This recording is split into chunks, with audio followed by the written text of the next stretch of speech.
Hey, everybody, what's up? It is Katrina from In Cat We Trust, and I have another episode of Kicking Back with Cat, and I have another special guest with me. Her name is Lilith Grimm. How are you? I'm doing quite well. How are you doing today? I am good. Thank you for coming on. So, I'm always curious when I speak to wrestlers as far as what was the aha moment for you when you realized wrestling was something you really wanted to do as far as a career. So that's actually a funny story. Uh, I got into wrestling, like watching wrestling, actually later in life, around Mhm. 2013, and a boyfriend introduced me to it, and I just kind of kept watching in secret, like after we broke up, for years and Mhm. years, and then I used to do burlesque, and a guy that I did burlesque with and I were gonna do a duet, and we're sending music back and forth, and I sent him Bray Wyatt's theme song as an idea, as a song to use. Hold on, how do you know that? And I said, oh, well, like it's my favorite wrestler's theme song. And he was like, did Yeah. you say favorite wrestler? I was like, yeah, I know, I'm one of those people. Like, I love wrestling. And he said, I've been a wrestler for like 14 years, right? And I was like, we've been friends for 6. How has this never come up between us? And then 2 weeks later, he asked me if I wanted to start managing him, and I was like, "Yeah, that sounds great."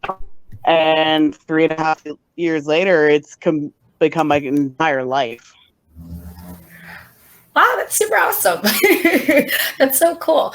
Um, how was, I guess, the training process for you as far as kind of getting thrown into having a, because I know there's a lot of like different things a wrestler has to kind of learn to get themselves prepared to wrestle. So how was that experience for you?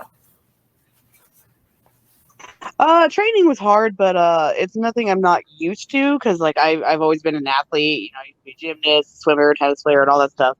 And it wasn't much different from my gymnastics training, Hmm. to be completely honest. And so I trained for a solid year and was supposed to have my debut on the 1 year mark of when I first started training. But unfortunately, that was the week that COVID hit and the world had to shut down. So I didn't get to debut for a few more months. So I waited almost a year and a half to get to before I had my first match. Well, in front of Okay. people anyway. Okay. And I got to see some of your posts, and you also bodybuild. So how's that experience? Because I know some people like who do dabble in both, but there are not too many women who do. So how's that experience? Oh, I absolutely love it. I got into the bodybuilding kind of during the pandemic, actually, because I was bored and had nothing else to do with my life. So I started going to my wrestling gym a lot more and working out just because why not, I had a back injury at the time, so I was trying to like strengthen my back up for that. And then I just like really enjoyed working out, and like the more I worked out, the easier wrestling became for me, and I found that like I really enjoy the powerhouse brawler style. So I just spent a long time like building my body to be that kind of wrestler. Yeah. Okay, that's cool. That's cool. So you mentioned also that you swam and you played tennis, which is really such a wide spectrum. I think that's so cool. So how did you get into those things, and are you currently still kind of participating in that, or it's kind of like on the back burner right now? Definitely on the back burner. Gymnastics was 1000% my focus back when I was doing sports regularly. Hmm. Tennis was just fun. I really enjoyed doing it. And to be honest, the only reason I did swimming was because my athletic trainer told me that if I wanted to continue to do gymnastics every year, that I needed to take a season off because I wanted to do wrestling actually during Yeah. winter. And they said, absolutely not. You need to heal your injuries. And if you do gymnastics and then straight into wrestling, like you're not going to heal your injuries. So swimming was a good, no impact sport that I could continue to do sports but not get injured more. Okay, that makes sense. I've heard a lot of people mention to me that swimming is something that definitely can help with healing. So that's cool. It's good to know. So one of the things, at least that I've noticed, which is where you kind of was on my radar for the first time, was your team up. I've seen you team up a few times with Reagan. And I think it's like super cool. I think you got like that whole like dynamic is just so cool to me. And that's kind of how both of you got on my radar as like a wrestling fan. So how is it like teaming with her, and how is like that experience, I guess, bouncing from when you're doing your solo matches, but then when you're kind of in a tag team type situation? Yeah, so Reagan and I are very good friends. There's been a couple of people that have wanted to be my tag team partner, and was never interested in being a tag team wrestler.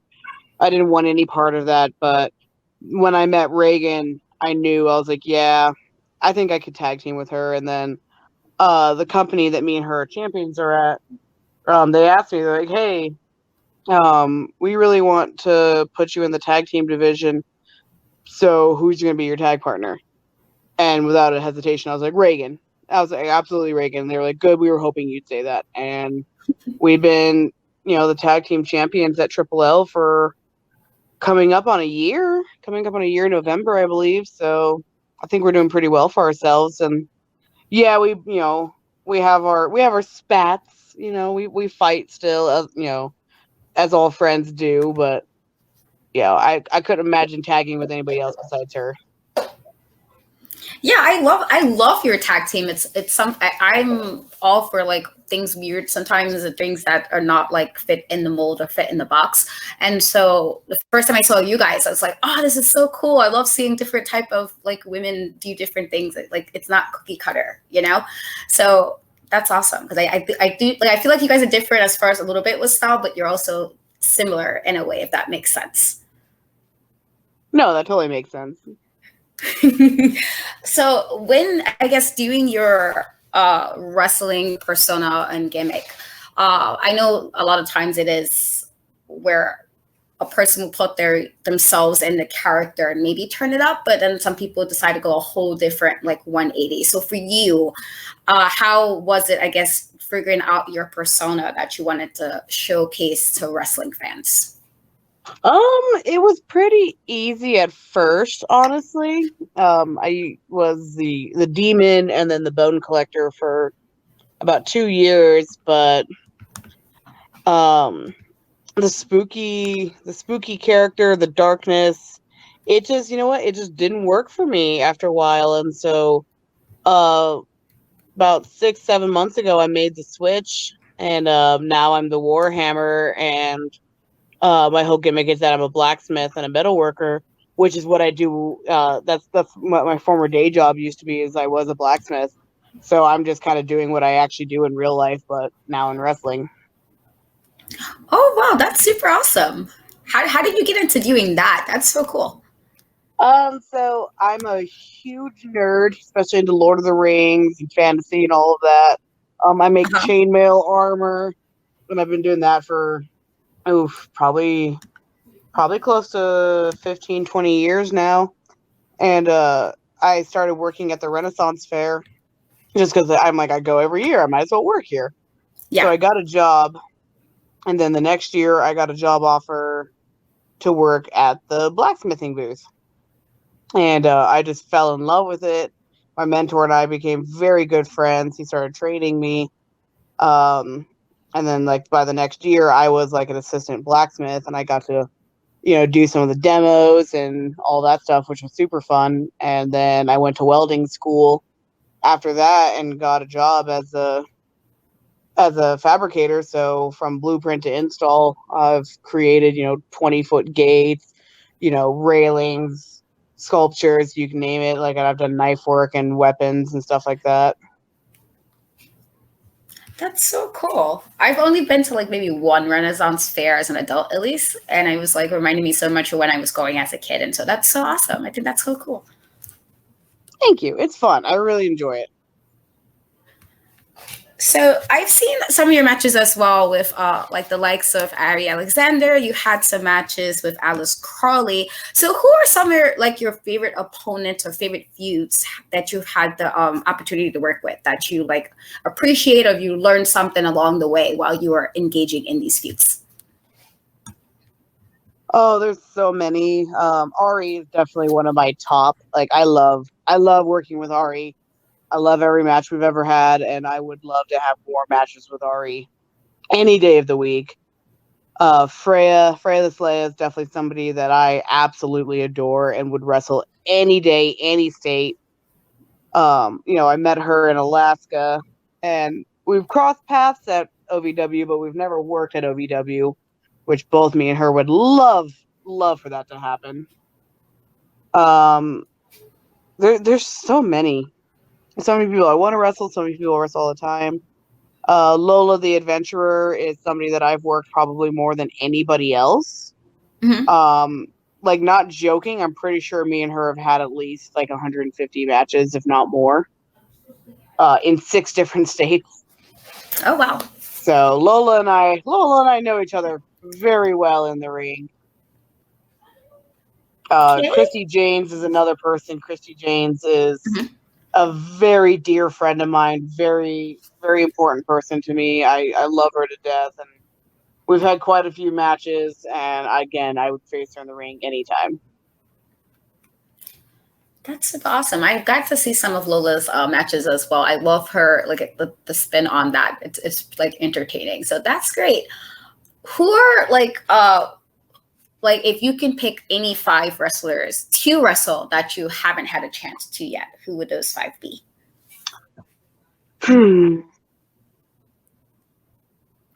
Rosemary, Jordan Grace, Alexa Bliss.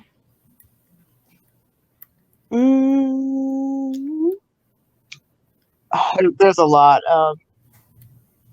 Do they have to be female? Nope. Any 5. Malachi Black and Bray Wyatt. Nice. That's such an interesting list. So you got like the likes of Bray and Malachi, but then you have like an Alexa Bliss, but then also Rosemary. That's such an interesting list. I love that though. so different. So many things that you can do with that. So what is like some of your favorite, I guess, moments as far as being a wrestler or being able to travel on the road and go to different promotions to kind of work a show? Oh, definitely the best part of wrestling is the traveling, in my opinion. No, I'd say that's the second best part. The best part is when you get to see that you have inspired somebody in the crowd or that you made somebody's day better with your match. Like that's the best part. But the second best part is definitely the traveling and the friends that I've made across the country. Like I've wrestled in 16 different states in the last 2 years, and it's just incredible that I can go to pretty much any state in America and know that I got a friend here. Or like I walk into a locker room and I'm like, oh, hey, I haven't seen you in a while. What's up? Like I really love that I can just go anywhere and like I have people that I know, I have friends, and I would never have met these people outside of wrestling. Like, and there are people that are like some of the most important people in the world to me that like even without wrestling, they'll still be my diehard friends, and I would never have met them if it had not been in a locker room. Okay, I like that. I know you said that you're a blacksmith currently, but if you wasn't wrestling, what is another job you could see yourself doing that isn't your normal job?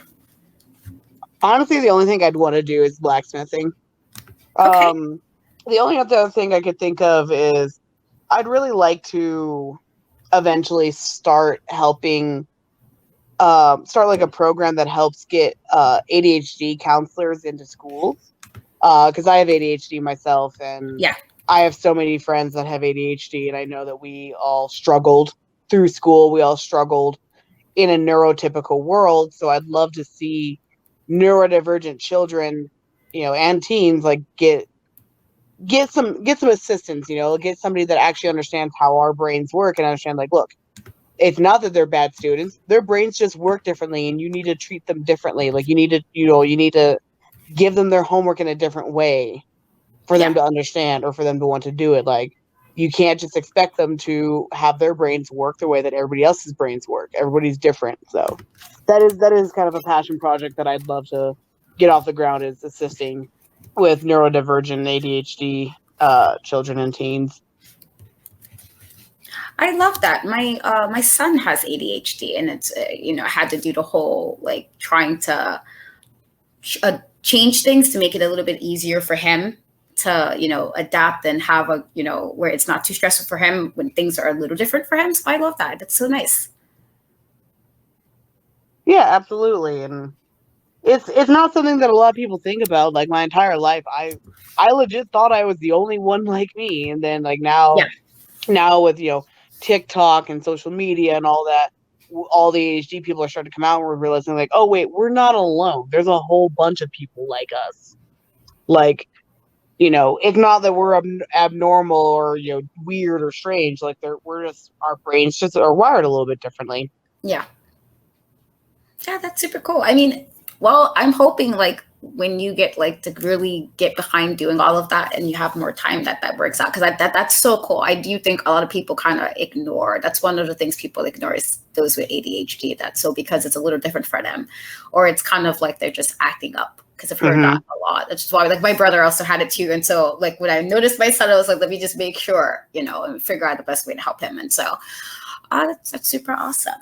So, if you was explaining, I guess, your wrestling style to somebody who's never seen you before, or your wrestling persona to somebody who's being introduced to you the first time, how would you explain that?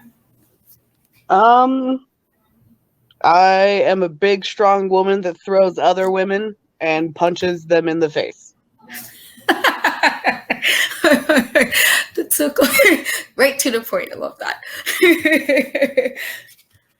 So we are going to do like a quick speed round of questions. I'm going to ask something, and you tell me the first thing that pops up in your head. Okay. Okay. So what was the last show you binged watch? Binge watched? Yes. The Witcher. Ah, nice. Good show. Last song you had on repeat? Pump It by Electric Callboy. Okay, okay. Would you consider yourself a night owl or a morning person? Night owl. Favorite go-to snack, no matter what. This is like the one snack you always have to have. Qdoba burrito. or wings. I have a problem with Qdoba and wings. That's me and potatoes, so I totally understand. Me and potatoes, it's a problem. It's bad.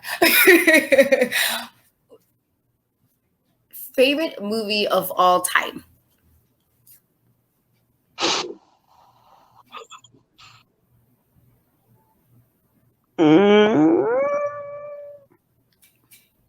Lord of the Rings, The Two Towers. Okay. If you can listen to one band for the rest of your life, who would that band be? Oh, okay. Oh, that's a tough one. I'm torn between Slipknot or Corpus Clonny. Okay, okay. If you were stuck on a remote island and you can only bring 3 things, what 3 things would you have with you on that island?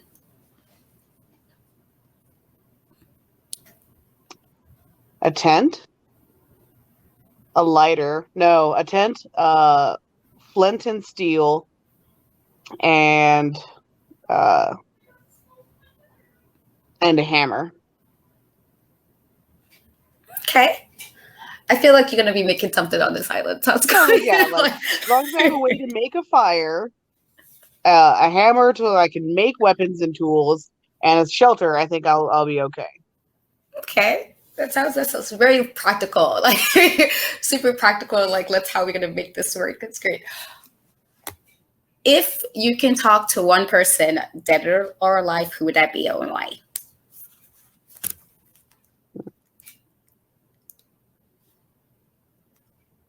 Leonardo da Vinci. I find him quite fascinating, not just as, an artist, but also as an inventor and a creator. And as a very rebellious person. So I would love to pick his brain about what it was like, doing what he was attempting to do in his time. Okay, I bet so. Yeah, I think he was pretty interesting too. So that would be cool. That would definitely be cool. And last speed round question, because we are nearing fall. And so what is your favorite thing to do when it becomes fall? Other than get my pumpkin spice latte, because I am a basic white bitch. Um, oh, I don't know. I really enjoy like walking around and like just enjoying being outside during fall. I like the breeze. I love looking at the trees. But I'm definitely a Halloween fanatic. So as soon as the spooky season arises, it's time for all things spooky. Yes, same. Love Halloween. Even though I'm like the person who watch like horror movies like all year round, there's no turn off for me. But yes, spooky season is always like the best season. Spookiness, all that. It's when you get all the good house decorations. Yes, already started. Already get my house together because it's that time. I can't do all the sun. Like it's nice, but it's also I don't like being hot either. So it's like ew.